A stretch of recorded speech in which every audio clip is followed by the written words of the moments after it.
Okay, we're going to move on to the global reserve dollar next. All right, so I think I found this off a gold website, right? The dollar bill burning in flames, and I don't know, people waiting in line. This must be a Venezuelan grocery store or something. But all right, so the worry here, and this one's kind of died down a bit, but this went on the first couple of years after the crisis, is that overseas holders are going to lose faith in the dollar, and they're going to abandon it, and trillions of dollars are going to return to the U.S., and we're going to have a hyperinflation.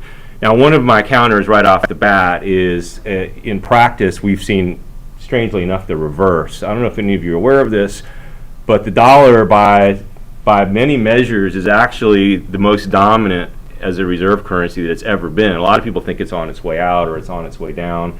But if you look at not only the share of global reserve holdings that the dollar enjoys, as well as the number of countries that actually use dollars, there are some smaller countries that are dollarized, their currency is the US dollar. The number of countries that peg to the US dollar, and the percent of international trade, or the percent of GDP that is conducted every year, mostly in international trade, in dollars, it's actually at the highest level it's ever been. And I'm going to explain why, and hopefully when I explain why, this will also explain why there's probably at least not any kind of imminent danger of the dollar being abandoned. Okay. So first of all, what is a reserve currency? So just in case some of you in the audience aren't familiar with what reserve currency is, okay, it's a currency that countries and central banks hold in reserve in order to facilitate settling balance of payments. So it's much more convenient, and this goes all the way back to the British pound, even the Dutch guilder. It's much more convenient for nations and their central banks to deal in a single currency when trading with one another than to try to hold reserve balances of the separate currencies of 195 other countries. So the example I used here was, let's say we didn't have a reserve currency. Well, if Chile wanted to trade with South Africa, the Chilean central bank would have to hold rands. They'd have to hold Australian dollars to trade with Australia, rubles to trade with Russia, bolivars. I don't know anybody wants bolivars now, but bolivars to trade with Venezuela.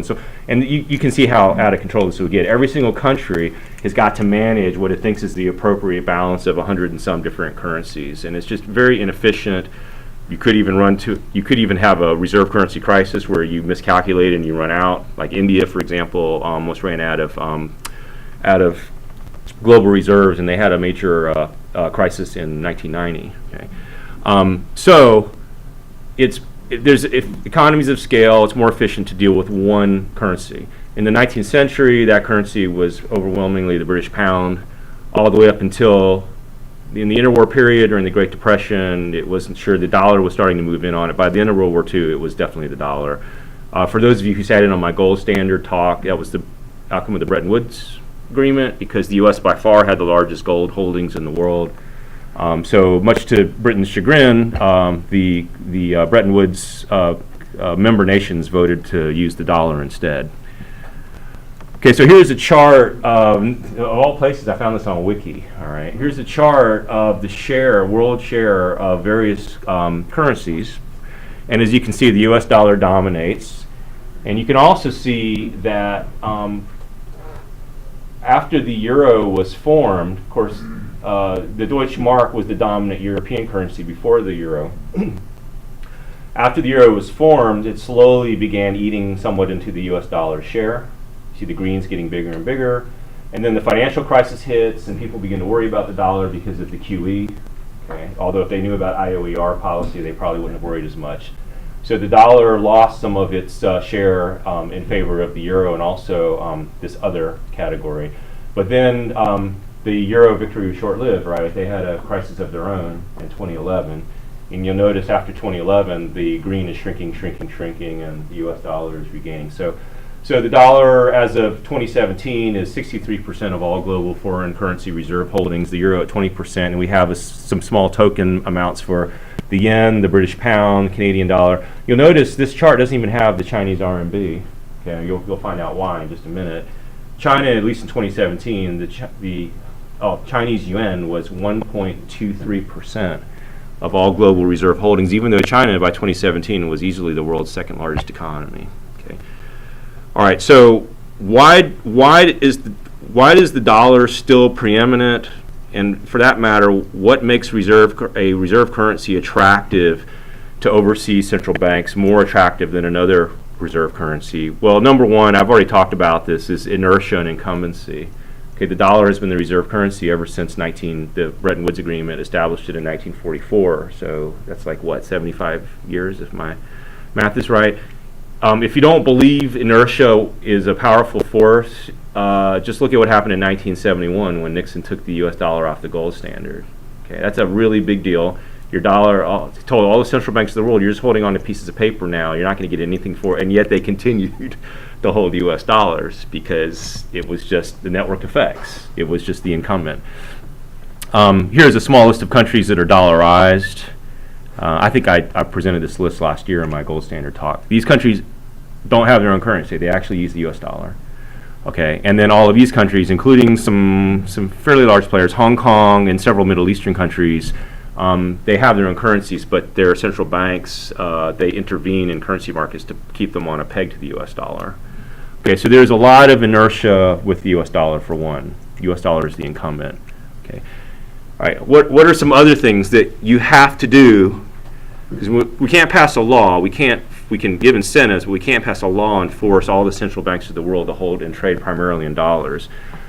So what are some other characteristics that your currency and your economy need to exhibit in order to be attractive, to be the preeminent reserve currency of the world? Well, number one, you got to have a large economic zone. If your central banks of the world hold $6 trillion in reserves, and your economy, I'll just pick on, I don't know, New Zealand's too big, Peru, all right? If you're Peru and your GDP is probably in the tens or hundreds of billions of dollars, there simply aren't enough assets for if a central bank decided they wanted sorry, here's where I'm trying to gather my thoughts about the slide here. Divest, that's the word I'm looking for. If you want to divest yourself of some of your holdings, and the country that issues the Peruvian dollar has such a small economy, there's not a whole lot you're going to be able to do with it.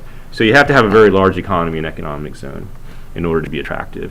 So the U.S. is still the world's largest economy as of 2018 with a GDP of $21.5 trillion. And here are some of the larger economies in the world. The UK, I mean, this shows you that even the pound, it's going to be very, very difficult for the pound to become a global reserve currency. It's only 1/8 the size of the United States. Switzerland, which is famous for the Swiss franc being a very stable currency, yeah, their economy is just too small. It's 1/30 the size of the United States. And even Japan, the world's third largest economy, is only 1/4 of the size of the United States. Now, we do have some larger economies here. China, 14.2 trillion, so that could be more attractive. And the Eurozone, the entire Eurozone, at $14 trillion. Okay, so the total amount of world reserves as of 2017, they're all holding $10.7 trillion worth, and 6.63 of those are U.S. dollars. You can see how $10 trillion in reserves up against a $731 billion economy is just not going to be very attractive. Okay, number three. Number one was inertia. Number two is the size of your economic zone. Number three, if you're holding trillions of dollars in global reserves, you probably want to be able to park them somewhere while you're not using them and earn some interest, earn a return on it. That makes it attractive. You could, it's possible for you to hold a currency that you can't park anywhere and earn nothing, but if you can earn something, you're going to be more likely as a central bank to hold on to it. So the largest and most liquid financial market in terms of a single security in the world is U.S. Treasuries, sadly, in some ways, because that facilitates a large national debt. But foreign holders of dollars love treasuries. You always hear there's enormous demand for treasuries because it's a liquid market, it's a large market, they view it as a safe market. So they like U.S. dollars because they can move them very easily in and out of U.S. treasuries to park their funds and earn a little interest on it. Again, the Eurozone, okay, that's a large and liquid financial market, although there's no one nation's bonds. That could be a complication. So do you want to buy German bonds or French bonds or Greek bonds like some banks made the mistake of doing? All right. Okay, and then there's this big question mark about China. That's a large market too. I'm not quite sure how liquid it is, but we'll talk a little bit more about China in a minute. If you're going to park enormous amounts of money overseas, you can park your funds. So other central banks, they want a trustworthy and transparent and regulated financial market. Those of you who were in on my Anglo-American banking talk last year, you might have picked up that actually I think a free banking, highly unregulated system historically is proven to be more stable than the regulated ones. But we're not talking about libertarians holding this money here. We're talking about central banks, right? So the central banks want a regulated, transparent financial market. I'll give you a little hint. This is where China starts to fall off the radar a little bit. It becomes a little bit less trusted. Okay, so that includes the U.S., the Eurozone, the U.K., Switzerland, Japan. Okay, not China. Okay, if you park your funds, you don't want to see the value of your investments that you're parking your money in eaten away by inflation, 15% a year. So whatever country issues the reserve currency has to prove a commitment to low or at least relatively low inflation.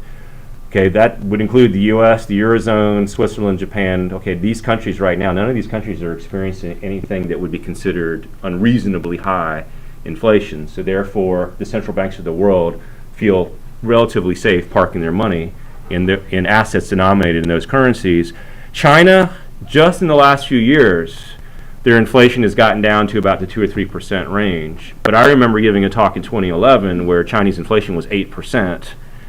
And my guess is, I don't know any central bankers personally, my guess is that China probably hasn't established a long enough track record to prove that they're truly committed to low inflation for countries to want to park a lot of their funds in Chinese RMB. Okay, if you park your funds overseas, you don't want the host country to be implementing capital control, so suddenly slam down restrictions on how much money you can move in or out of the country. And capital controls tend to happen with countries that are in trouble, like Greece. Right before Greece voted on the pulling out of the euro, I don't know if you guys remember that. People started pulling all their money out of the banks. Do you guys remember that? Because they were scared that when it passed, Greece would change from the euro to the drachma, and they'd immediately inflate it away to get out of their debt problem. So everyone was pulling euros out, and Greece slammed capital controls down and said, okay, you can only move a certain amount out of the country per week or per month or whatever. That doesn't go over very well with central banks that are holding hundreds of billions or trillions of dollars in reserves overseas. So U.S., Eurozone, U.K., Switzerland, all these usual suspects, okay, they're fairly reliable. Again, you'll notice China's not on that list. China does impose capital controls. How about manipulating exchange rates? You don't want to hold a bunch of dollars and then suddenly the U.S. intervenes in currency markets and devalues the dollar by 25%. Okay, so if you're a country, if your country issues currency and you're constantly manipulating the international exchange rates, central banks aren't going to want to hold it. Who do we know is the biggest currency manipulator, at least in terms of volume, out there today? China. Okay, they claim they don't, but they intervene in currency markets to keep the RMB lower than it should be in order to make their exports more attractive. Okay. It helps if your country, I put some asterisks here, there is a debate over whether you need to be a democratic country and have liberalized institutions. I've seen a debate about this, and I'm actually not quite sure where I stand on this, but if we assume for the moment that that is important, okay, this is important. If you're going to park your funds, you do want rule of law, you want property rights, you want checks on arbitrary political power, right? You don't want the dictator in charge tomorrow to just wake up and decide he's seizing all of your funds or all of your assets and not give them back. So again, the usual suspects, you notice once again China's missing from this list. And then here's a huge one. It was so big, it was so important I decided to put a picture. Okay. Your country, the country that issues the reserve currency, has to have a commitment to consistently running trade deficits. The public, I think most of the public isn't aware of this. Okay. We hear a lot about our trade deficit, the U.S. trade deficit, which is too big. Okay. But it can't be zero. If the U.S. wants to remain the world's preeminent global reserve currency, the U.S. has to run trade deficits every year. How else do you get your dollars overseas?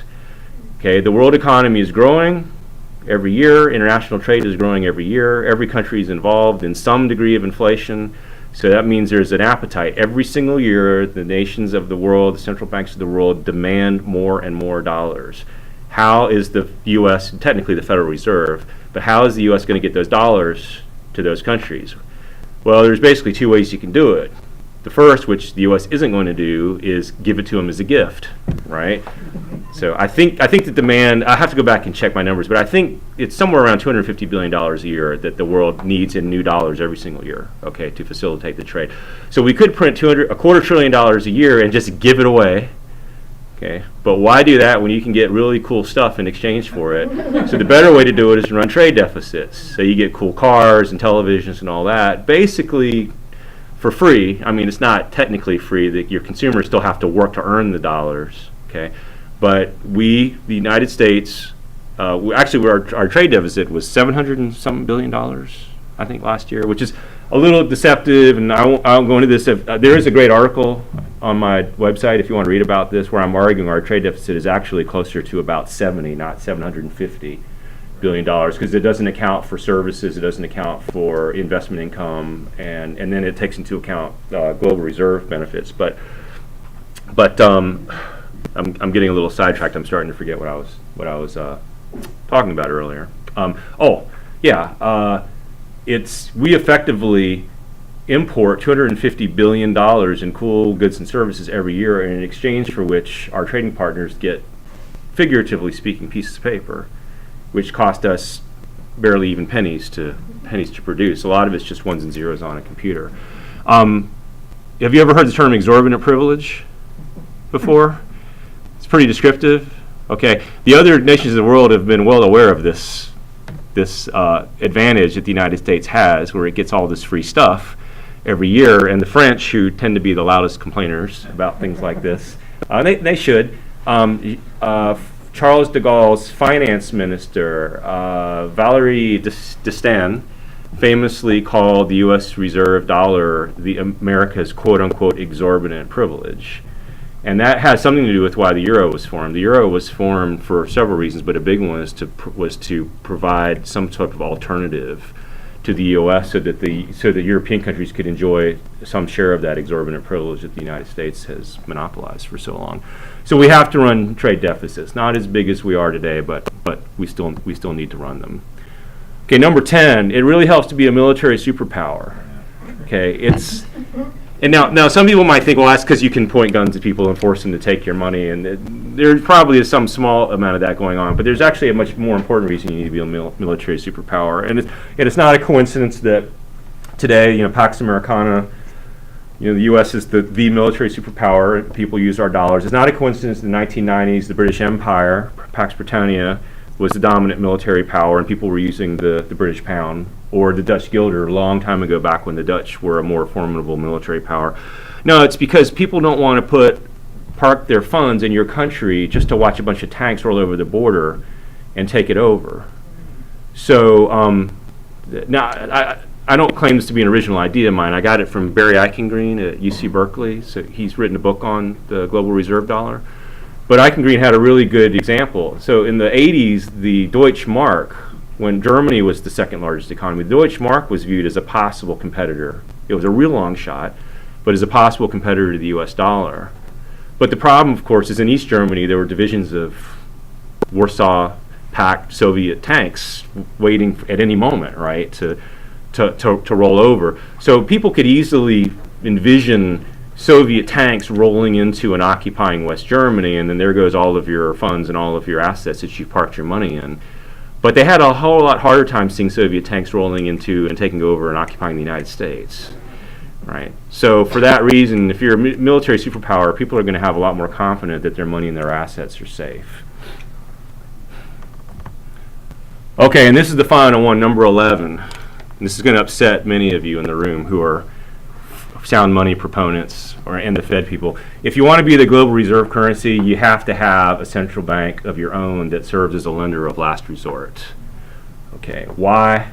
If you think about it, overseas banks, they do a lot of lending, a lot of business in US dollars. Okay, if you're lending to let's say your Mitsubishi Bank, I'm assuming they're still around, and you're lending to large corporations that are big exporters, they need dollars. Or if they're importers, they need dollars. So overseas banks conduct a lot of business in dollars. During the financial crisis, you guys read any headlines that the Fed was sending lots of US dollars over to overseas banks? Okay, that's why. because those banks can suffer from runs on their dollar deposits just the same as U.S. banks can. So the Fed stood by, like, for example, there were banks, I think, in Denmark that needed emergency loans. They could have gone to the ECB, but they didn't need euros. They needed dollars, and you can't get dollars from the ECB. So they went to the Fed. So one of the problems here, and I think I put this in my last slide. Well, I think it's in a further slide. I'm probably anticipating a further slide. One of the problems here, if you want to end the Fed, which I know many in the room do, I want to end the Fed, okay, it can still be done, but you have to do it in a certain orderly fashion. And the first thing you have to do is you have to diminish the dollar as a global reserve currency first. So you want to slowly wean the world off the dollar, and only then would it be safe to dismantle the Fed. If tomorrow the Fed went away, those $6.4 trillion in global reserve holdings would come back to the United States very, very quickly, because all of the central banks of the world, as well as any commercial banks that held them, would say, well, we don't really trust this anymore. What if there's another crisis? There's not going to be a central bank that can bail us out. Okay. So there is kind of an order of operations. All right, so if we review the 11 characteristics, and there might be a 12th one, I don't know, but these are definitely the big ones. And let's compare potential competitors to the United States to take over as the global reserve. Like I said, this presentation will be online if you want to go back to this chart later. Okay, so incumbency or network effects. Okay, clearly the U.S. is the incumbent, so I gave it a yes, and all the others are a no right now, because there's only one king of the hill right now. It's the United States. I think, as Akin Green called it, the dollar is, quote unquote, still the one. I think he also said it might be like the least ugly dance partner on the dance floor or something like that. All right. Okay. Do you have a large enough economic zone to be attractive? So I'm going to assume, this is my opinion, by the way. There might be some economist who comes in and shoots this down, but I'm going to say the United States, the Eurozone, and China would probably be considered large enough economic zones, but Great Britain and Japan just aren't big enough. Okay. Do you have large liquid financial markets? Yeah, the U.S. does. The Eurozone does. Britain and Japan, I don't think British sovereign debt and Japanese sovereign debt, they're popular, but I don't think they're big enough to support the entire world's global reserve currency. I put a question mark for China here. I don't know enough about China sovereign debt. Quite frankly, it's true, I don't know much about it. I'm not sure I'd be comfortable buying Chinese bonds, but I just don't know. Okay, do you have, I keep hitting enter here. Oops, and now I've taken myself out of the presentation. Sorry, guys. Okay. Do you have transparent financial markets? Well, all of these countries do, except for China. It's still a bit opaque. I don't think the financial markets in China are considered the regulations are considered satisfactory enough for people to park all of their reserve holdings. Which countries have a low commitment to low inflation? Relatively low inflation. Again, these four established players do. I put a question mark by China because inflation is low now, but it wasn't always up until just about a couple of years ago. Japan desperately trying to increase their inflation rate? Yeah, but they're not trying to create 8% or 10% inflation. They're just trying to get to a 2% inflation target. And if they were to accomplish that, they'd be no different from us. Yeah. Okay, does the country impose capital controls? China does, the other four do not. Are the exchange rates free and floating? Do the central banks of those countries, which ones directly interfere in currency markets and manipulate their exchange rate? China and Japan, two big exporters. We know they manipulate their exchange rates. The United States, the Eurozone, and Great Britain do not. Okay, are they liberalized political democracies? Four of these are. China is not. You see, China is getting a lot of no's here. All right. Okay. Are these countries willing to consistently run trade deficits? Okay, not only did I put a no here, I put a big exclamation mark for China because, that's in the news right now. Trump is in these negotiations trying to pressure them, right, to open their markets more to U.S. goods. We also know that Japan tries to export its way into growth. And I even put a no with question mark for Europe because now Europe's a little different. There's, 20-some different countries in the Eurozone. But Germany, which is the biggest player, we all know Germany runs consistent trade surpluses, right? I mean, I don't know if I'd go so far as say they're committed to surpluses, but Germany traditionally likes to export stuff. So I'm not sure I'm 100% confident that the entire Eurozone would be willing to consistently, as a bloc, to run trade deficits. Okay, is it a military superpower? Okay, so I would say China is a military superpower now. I mean, I don't want to see the two countries go to war. The U.S. in a conventional war would probably win, but it's big enough and powerful enough no one's going to mess with them. And even though the UK and some countries in the Eurozone are not a military superpower, I'll put a little atom here because they have nuclear weapons. So that's probably enough to deter someone from trying to literally invade and occupy and take over their country. And then Japan is not a military superpower. In fact, they rely heavily on us, on the United States, right? Finally, do you have a lender of last resort central bank? Yes, all 5 countries do. So when we tally up the score, the U.S. ranks 11 out of 11. I'll skip over the Eurozone. China and Japan get the lowest scores of the 5, only 5 out of 11. Britain 6, and then this is something, if you actually read up on reserve currencies, the Eurozone, ever since the euro was formed, has been viewed traditionally, when I say traditionally, we're talking, 18 years now, traditionally by monetary international economists as the closest thing to a potential competitor. If anyone was going to bet on who's going to displace the dollar, the money today would still be on the Eurozone. But no one's taking bets right now, right? Because the Eurozone is still in trouble. I mean, the growth is horrible, and the Mediterranean countries are still in depression conditions and so forth. It's an interesting comment I heard from an economist, the former Egyptian finance minister, who asked, there was a panel discussion I watched with a bunch of experts on the subject, and he said, quote, "Why would anybody want their currency as a reserve currency?" Actually, it's a pretty good question because you have to make a lot of sacrifices in order to be reserve currency. Now, in exchange, you do get $250 billion worth of cool stuff, and you can exert some political pressure on other countries once they trade in your dollars. But his question was within the context of China. And it was such an interesting quote. I know it's very busy, but I had to include it here. He was talking about China, and he said, if I were China, I would resist violently having my currency as a reserve currency. Because it implicates my banking system, it forces me to eliminate capital controls, it forces me not to intervene or to fiddle with the exchange rate. You put so much, I think he did say stricture, I don't think that's structure, so much stricture on the system that given their authoritarian infrastructure of government, it would unravel their control system of the economy. It flies right in the face of their political system. I don't know if China's interested in the RMB really being the dominant reserve currency of the world, because in order for them to pull it off, and it's true, it's an authoritarian government, right? They would have to give up a lot of domestic and economic control that I don't think they're willing to give up anytime soon. Okay, and this is, I knew it. All right, I already talked about this, sorry. So end the Fed. Sounds good to me too, all right? I'm all for ending the Fed. But first things first, if you're going to end the Fed, you're probably going to have to get rid of the global reserve dollar first. Okay, so that's part 2. There's one remaining section. Does anyone have any questions about?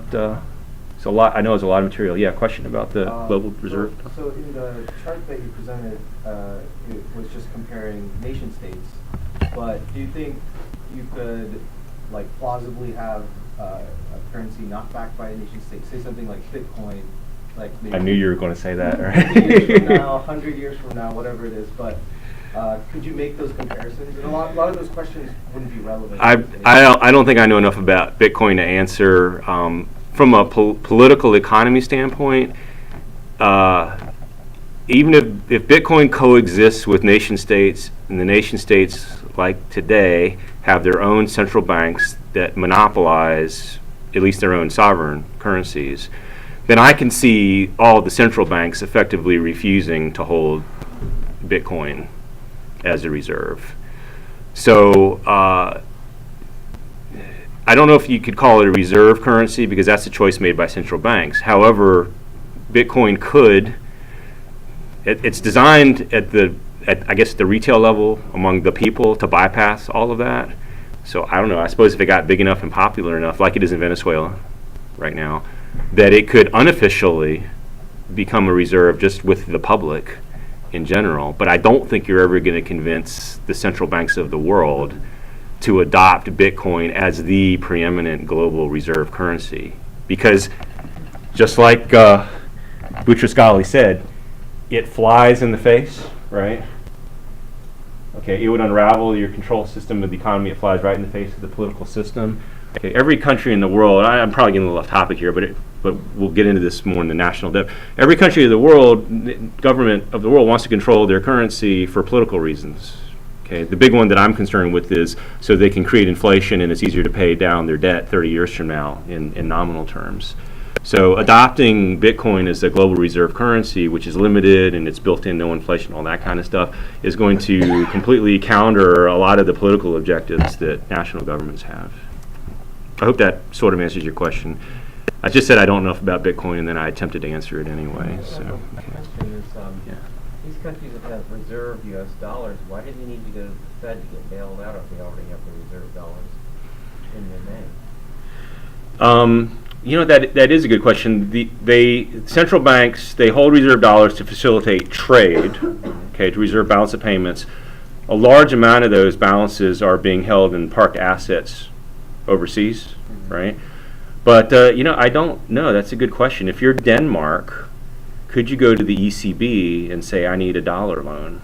And I don't know how that arrangement works. I do know I know Denmark specifically went to the Federal Reserve. Well, why do they need a dollar loan if they already have the dollars in the first place? Well, if who already has the dollars in the first Denmark place? has dollars in reserve currency. Denmark does not have dollars of reserve currency. The central bank that represents Denmark, which is the European Central Bank, holds the dollar reserves. Okay, well, why did they need to go? That's the question. I don't know. That's a good question. I've never thought about that. Why didn't they go to the ECB and say, give us a lender of last resort loan in dollars? I don't know. They were I don't know. dollars. It could be that maybe that's part of the arrangement. When the central bankers all meet at, is it Davos? I don't know. Where is it that they meet? Bank of International Settlements, maybe the agreement is that So it's issued by the central bank of the issuing country. I don't know. But Denmark's central bank doesn't have dollars because they don't issue currency anyway. Right. Yeah, the central banks, the traditional central banks of Europe have all been relegated to these really small roles. I don't understand those very well either. But they can't, the ECB controls the currency for the entire Eurozone now. Yeah. The banks are not going to be like Scrooge McDuck with piles of $100 bills laying there. They're going to have the dollars, but they're going to have dollar-denominated assets that they're using. Well, that's what I mentioned earlier, where a great deal of number of that are a large amount of their reserve holdings are actually parked in assets. They're not, So like you said, dollar bills or ones and zeros, but they could still, you would think they could still have enough on hand to make a small liquidity loan to this bank or that bank. just like U.S. banks, if the assets are going down in price, then they don't have the dollars anymore.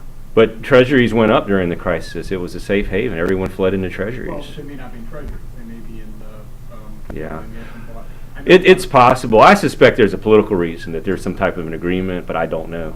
It's a good question. You're going to make me go look that up now, see if I can find the answer. Yeah. I have a question. Yeah, Clint. Well, part of the story about hyperinflation in the U.S. dollar dying is that it could be to create a global currency where the entire world is under some new currency, whatever name you want to call it. So there wouldn't be nation states, at least there wouldn't be nation states Federal Reserve backed Yeah. at all. How would that compete, or how I mean, would that even make sense to have? Well, you know, during Bretton Woods, you know, John Maynard Keynes attempted something like that, the so-called Bancor, which would be a supranational currency solely for central banks to resolve, just like they use the U.S. dollar for. And he lost that. He lost in that battle. But yeah, I'd have to think how that would work. Politically, I can't see that happening anytime soon. I guess the point is that would allow certain people to enjoy an exorbitant privilege over, like.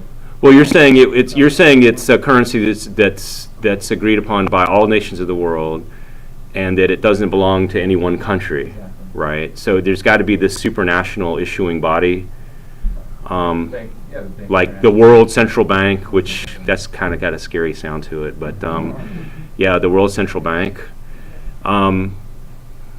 You know, I don't know if it's used. It would be easier if it's used just like the Bancor for international trade. I don't think countries of the world are going to agree for their own domestic economies to use that currency, because then they lose all the kind of control they've got today over their own sovereign currencies.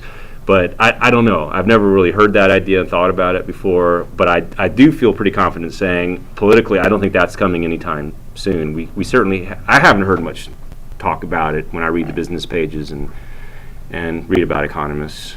Okay, that's two interesting questions you guys are going to make me think about. Okay.